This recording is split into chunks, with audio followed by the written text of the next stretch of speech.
บายดีนังแตน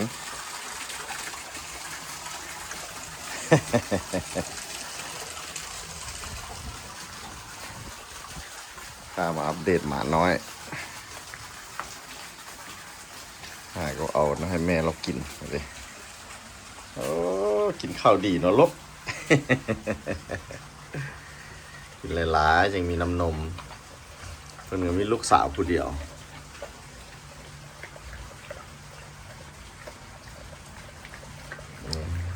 กินเนี่ยก็เห็ดเป็นคือต้มแกงใส่ข้าวใส่หัวห่านเราแหนชอบกินแต่ซีนได้เธอนะแหน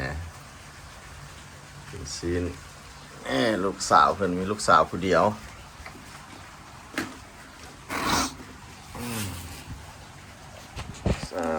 ผสมนี่มันผสมเทียมเอาน้ำเชื่อมาใส่เราแล้วรู้สึกว่าออกหน่อยเว้ยออกตัวเดียวเขาหล่อเจียวแล้วนี่มันผสมแท้หันออก9 ตัวคุณนะฟ้านี่นะเดี๋ยวนี้ผสมเทียมออกตัวเดียวผมใส่น้ำเชื่อมเขาจะฝากมาจากต่างประเทศเลยฝากมาต่างประเทศแล้วน้ำเชื่อมมันตายหมุดไปเสื้อมาจากต่างประเทศ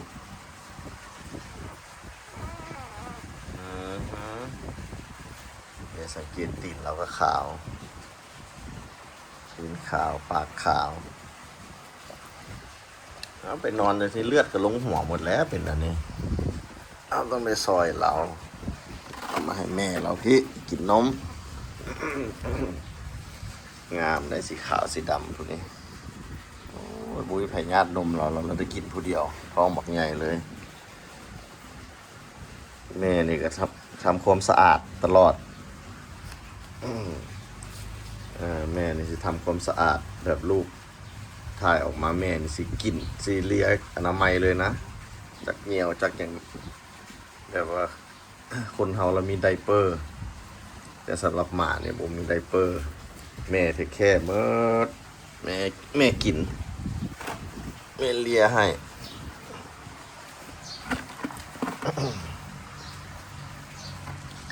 ต้องมันมาเบิ่งตลอด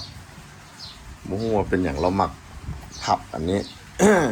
เราหมักเขี่ยอันนี้แล้วมันพับยออยู่ต้องระวังนะคันเป็นยอไปเต่งลูกเ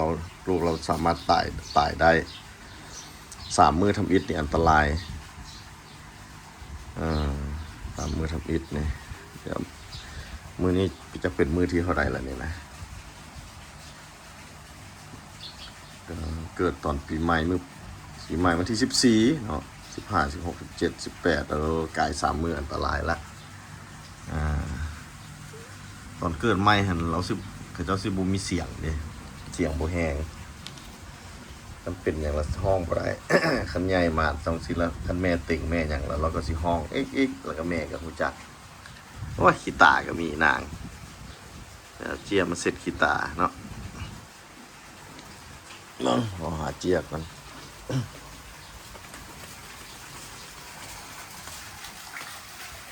อันนี้นี่ซื้อนังแฟนผุนนี่นังแฟนนี่ก็คือสิมีลูกแล้วนี่นะอันนี้นี่ไปเซิงแท้ตัวนี้ไปเซิงนั้นตัวผู้เก่าที่เซิงนางฟ้าตะกี้เห็นได้ออก9 ตัวนั่นแหละราคานี่เกินยัง50ญาติเราเป็นหมันเซิงมาหลายเทื่อแล้วบุติดจะเถื่อแต่แบบนี้ หมาไอ้จอยตัวน้อยๆนั้นก็เซิงครับไอ้ขาวแล้วก็ญาติมันเซิงหมาอื่นนำที่บอกหมาล่ามแต่ออกลูกมาแล้วอยากคือไอ้ขาวแน่หมดเจ้าของหมาเพื่อนว่าเป็นลูกไอ้ขาวว่าซั่นแต่เขาก็มาถาด4ก็คือไอ้ขาวนี่เลยแต่ตัวนั้นเขาก็สิถาดรุ่นว่าเป็นลูกไอ้ขาวบ่กันเป็นลูกไอ้ขาวแล้วก็เป็นดีเพราะไอ้ขาวนี่บ่เป็นมันเป็นอย่างซั่นเพราะอยากได้เสื้อเราอยู่เด้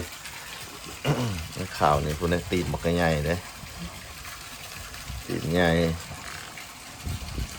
เรางามผิวเรางามเห็นไหมผิวเราเป็นสีดอนเนี่ย ผิวเราเป็นสีดอนนะขาว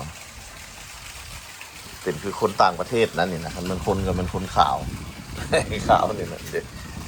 สีดอนตาเราก็สีฟ้านะขาวตาสีฟ้านะหรอกดิตาเราก็สีฟ้าปากเราก็แดงขาวคือคนต่างประเทศเราตู่ทีลูกของนาง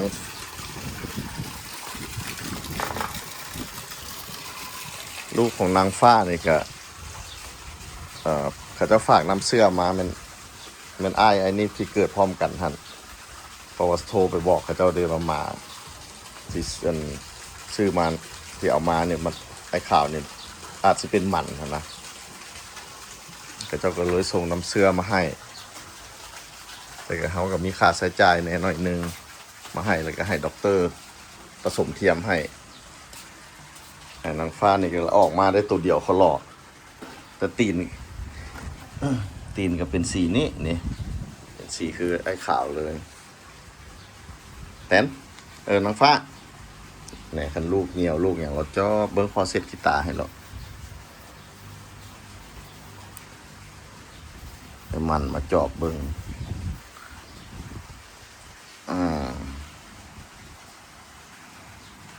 จอบเบิ้งเราได้พอตื่นเช้ามามื้อนี้ก็ใส่พัดลมมันก็ลุดอันนี้นี่ก็ย่อกันเต็มแล้วเพิ่นกับลูกสาวเพิ่นนอนคดอยู่พุ่นนอนอยู่สีมังเลยดีทำมาเบิ่งเรามาแป้งให้เรานี่เลยไปใส่ก็คือทอดเนี่ยอันนี้มันไปแค่ลูกเพิ่นอนามัยให้วิธีอาบน้ำอนามัยนี่แล้วมันเลียมานี่นะเราสิเลียลูกเราเลียก็เป็นอนามัยอาบน้ำตัวเราพูดกันเราอาบน้ำให้ตัวเองเราก็เลียตัวเองมันอาบน้ำแต่ว่าอาบน้ำสำหรับหมาเนี่ยเราอาบน้ำให้ลูกเราเนี่ยอนามัยเสร็จขี้เสร็จเหนียวบูมีมือบูมีนั่นอย่างเด้กันเลยได้ใส่ปากเอานี่รถเกณฑ์ธรรมชาตินี่ นั่นหลายเอาเรื่องเจ้าด้วยนี่นะเอาเรื่องเจ้านาง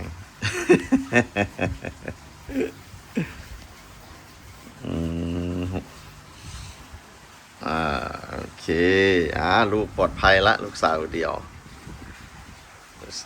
เราปลอดภัยดีมือที่3ที่4แล้วถือว่าโอเคเด็กตีนก็เป็นตีนคือตีนในข่าวเลยถือเป็นตัวแม่เนี่ยกำลังซีตั้งชื่อให้เราอยู่มันตั้งชื่อให้เราซอยกันแน่สิใส่ชื่ออย่างดีพอดีมีคนโทรมาขอจบวิดีโอก่อน